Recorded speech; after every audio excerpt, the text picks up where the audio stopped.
All right. Welcome, everybody, to another episode of Sales Pipeline Radio. I'm your host, Matt Hines. Very excited to have you here. We got a great guest today, great topic, lots to talk about. If you are joining us live in the middle of your workday, the middle of your work week, thank you so much for being part of this. If you are watching and listening on demand, thank you so much for continuing to listen, subscribe, to download. We are 373 episodes in, Chris, and closing in on a 250,000 downloads. So thank you, everyone Wow. who continues to listen and check this out. Every episode, Sales Pipeline Radio, is always available, past, present, and future, at salespipelineradio.com. With us today, I consider you a friend, Chris. We've known each other for a long time. Founder, CEO of Demandbase, been in the B2B marketing space for a long time. Currently founder and CEO of Channel 99, Chris Golick. How you doing, man? Great. Thanks for having me. Glad to be here. Why do you keep coming back? Starting any company, let alone a tech company, let alone a SaaS company, I've had people describe it to me as chewing glass. And as a founder in a different business, that resonates sometimes. What is it about entrepreneurship? What is it about startups that keeps you coming back? Yeah, it's just a passion for innovation and building and making a difference. I started my career at DuPont and went on to GE. And then it was at GE where I met a couple of guys and we started a supply chain software company back in 1995 when everybody was on dial-up internet. So Mhm. been doing this for 30 years and I seek out opportunities where something's just fundamentally broken and where technology can make a big impact. It's exciting to me. Watching from a little bit of distance, I think one of the commonalities I notice about the companies you build and the teams you run is just the quality of the people. Like, you have good people at the companies that you run. I imagine that is a priority. Can you talk a little about people and culture and why that's so Yeah, important? and thanks for recognizing that is important to me. A software company, the asset is the people, and you hire great people. You'll find the opportunity to make the products and keep customers happy and growing. But it was early at Demandbase. We were probably 25 people, and I had this like slide and this mission to hire world-class talent and retain talent. And it takes more than a slide, right? You got to really Mhm. invest in it. And we did that at Demandbase. And it's not about the free snacks. It's about transparency, inclusion. It's about having a diverse workforce and really listening to people and sharing. And we were ranked, I think, in the top 20 places to work in San Francisco for 10 years in a row. I think in 2016, we were in the top 10 on Glassdoor out of 500,000 companies. So pretty awesome stuff. And it's an accolade to the company, not necessarily to me, because it's all the employees that make it a great place to work as well. And still today, like even though people have moved on to different roles and opportunities, I still stay pretty connected to a lot of the demand-based crew, so to speak. Yeah, no, I bet. That's awesome. You mentioned always wanting to look for things that are broken. And I feel like any conversation we have in B2B marketing, no matter what the topic, ends up coming back to measurement and attribution. It's hard, and it's getting harder as the go-to-market motions we're running get more complex. Of all the problems that do exist out there in B2B, and there are many, why was measurement the focus area for you that you dug into with Channel 9? Yeah, I think measurement is the starting point. And I've totally honest, I've always been a little bit of a attribution hater because I've always thought it was incomplete. The data's not right. It's ignoring a lot of the signal that's out there. And to me, in 2022, when I started this company, it was like, now we have the opportunity to solve these data problems first. And then let's layer in AI to not just measure marketing, but how do we improve it? Like, how do we make a big difference and really leverage machine learning and AI to do much more predictive type modeling and be able to ask natural questions like, how do I improve my LinkedIn campaign? And have it come back with the right recommendations and then monitor the results and get smarter and smarter. I often talk about the volume of data that exists, but our inability to really leverage it, right? This massive library of insights, but like all the books are on the floor, right? And even if you were to put them back on the shelves, you need books to talk to each other, and that's where the metaphor dies. But I think about even 370 episodes of Sales Pipeline Radio, there's a lot of people that have listened to this. Like, what impact does that have on pipeline? What impact has that had directly on people following us and getting to know us, and then eventually maybe calling us or telling a friend about us and they call us? Like, all those connections are, the data's there, but like, how do we actually make those connections? This is where I'm hoping that AI and better technology will eventually just be able to do that. Yeah. Am I smoking? Is this the pipe No, dream, or is this where we're going? you're exactly right. Like in marketing, people are using AI to write blogs that are mediocre, Hmm. right? They're using AI to create videos and PowerPoints that aren't as good as a designer. And the biggest opportunity is really leveraging AI to sit on top of the data Yeah, and yeah, make recommendations, understand performance opportunities, and always on world's smartest marketing ops person. And that opportunity is now. However, when I talk about the data, you got to solve some of the data problems because the AI is only as good as the data it sits on top of. And I know every marketing ops person that's listening to this is probably shaking their head, yes, because there are a lot of challenges and a lot of the yeah. legacy attribution tools out there haven't addressed them. They've ignored them. I was literally having this conversation with another CMO yesterday about this data problem and the fact that like we expect AI to do all this stuff, yet the data continues to be broken. Like you just contact information, right? The fact that like we get emailed for a job that we had 4 jobs ago or 20 years ago, and people think that's the way it works, crazy. You can go to LinkedIn, you can see where I work now. You would think that it's not private information, some of that. So the fact that we haven't even made that, I think, it has kept a lot of people pessimistic about the idea that we're actually going to improve all that to help the AI do what we think it should be able to do. Yeah.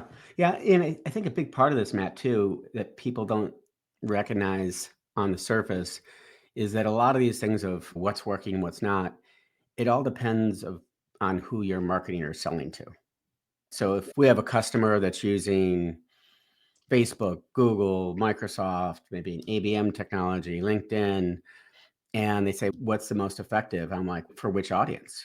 Yeah. Because you'll get totally different answers whether you put in medium-sized hospitals versus large enterprise software companies. Yeah. And they're all effective in different ways. And so you really have to peel these things apart. And I just find with our business, we're training these AI models on how to do B2B marketing and how do you find out and make changes to make the dollar efficiency higher, to make the pipeline generated per dollar invested higher, Mhm. and all those types of outcomes. And so it's a journey, right? Yeah. But it's really exciting because we want to make a difference. To me, nobody wants another dashboard. It's measurement. I didn't start this third company just to do measurement because it's just not that interesting on its own. Yeah. No, I appreciate that. We're talking today on Sales Pipeline Radio with Chris Golick. He's the founder of Demandbase. He's a Martech OG, basically, and now has founded and is CEO of Channel 99. Is it possible that we have or could over rotate on measurement? 'Cause I joke about like, hey, this podcast, like how much pipeline did it generate? Is that really the measure of an effective podcast? Is that really the role of a podcast? Are there some things that we don't need to or shouldn't minutely measure? I legit don't know the answer to this question. I'm curious what you think. This whole trend around measuring people and paying people on MQLs, I just think that's been very short-sighted Mm, versus pipeline. And the reason we all know my pipeline's important, any salesperson knows that.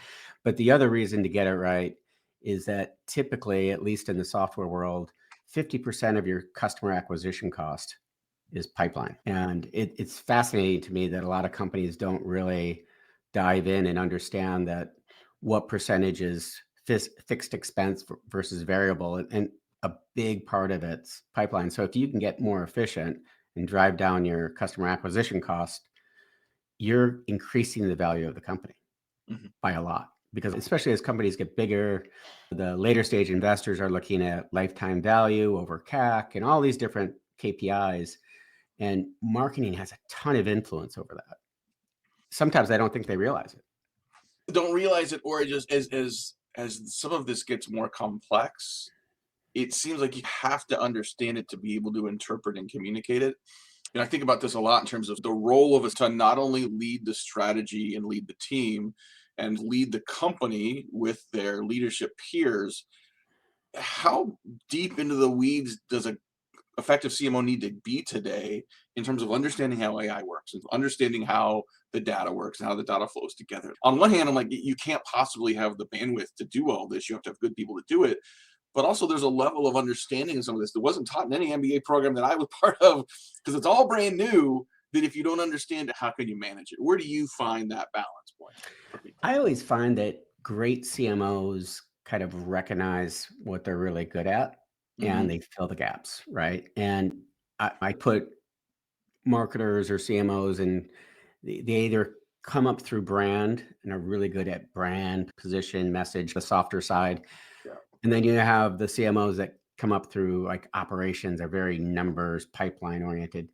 Both are really important. Hmm. And so if the CMO is inherently more on the ops side, they really need to have an exec that knows brand and but the self-awareness is the most important part Yeah. because as you know, marketing is an organization of specialization versus sales is an organization of scale, the Yep. same kind of skill sets. And I think understanding that as a CMO and filling those gaps is the most important thing. I think you can say that for any role, right? Like, Yeah. I see this in job descriptions for CMOs. Sometimes you're looking for a unicorn, right? And it's saying I'm looking for a full service agency. That doesn't exist. Your agencies are good at one or two things and then want to get paid for everything. And sometimes it's better to say, here's what I'm good at. Right. And I'm going Yeah. to backfill with people on my team. And I'm going to also recognize where my blind spots might be. I think it actually is a strength and a point of courage when someone can stand up and say, I don't know everything. And here's That's the right. things that I'm not good at. And I'm going to bring in the right people to be able to do that. At some point, maybe you bring in the right robot, Chris, to do that. And I think we were in this phase where we're imagining where AI is taking us. In some cases, I've seen people say, I don't need to hire sales and marketing anymore. I'm just going to have a go-to-market engineer do it all through robots. That march will continue. If we're sitting here in 5 years, what do you think the balance between human and robots is in go-to-market functions? Oh gosh, I think there's a dramatic improvement in efficiency, Hmm. but the creative, the differentiation, all those things are unique to a person's skill set. But a lot of the repetitive activities that are still prevalent in SDR roles and things like that Hmm. absolutely can be automated. But I think it just elevates everybody's job to be more Yeah. strategic. A lot of the things that we're solving for right now, marketing ops owns and or digital marketing owns, and it's taken the grunt work and making it just much faster and Hmm. more accurate. So I don't think anybody in marketing ops fears their job. I think it's finally I can get to work on things that are more exciting. Yeah, yeah, and I think the complexity of the go-to-market motions required to actually predictably drive results is going to continue to outpace what the technology can allow. The technology is getting better, but the complexity is growing faster, and we need smart people to sort of help orchestrate that internally and externally, so that there's a cohesive set of programs that have some connective tissue in the eyes of the buyer, but also the seller motions. Just people getting things done inside of companies is getting more and more complex. Like, we desperately need better technology. We desperately need AI to be able to fill some of those gaps, either to do things that we don't need to be doing manually by people anymore, but also things that have not been possible in the past that can unlock some of that creativity and potential inherent in humans that I think is uniquely human as part of the process. That's right. What do you think that implies for leadership? Because I think we are going to move to a world where we are starting to think of AI and agents as a part of the team. Does that make a difference? Does that change things in terms of how you think about like an effective leadership style? I think it's on leadership to really help your organization educate themselves and learn how to adapt and adopt AI to make their jobs more effective and more efficient.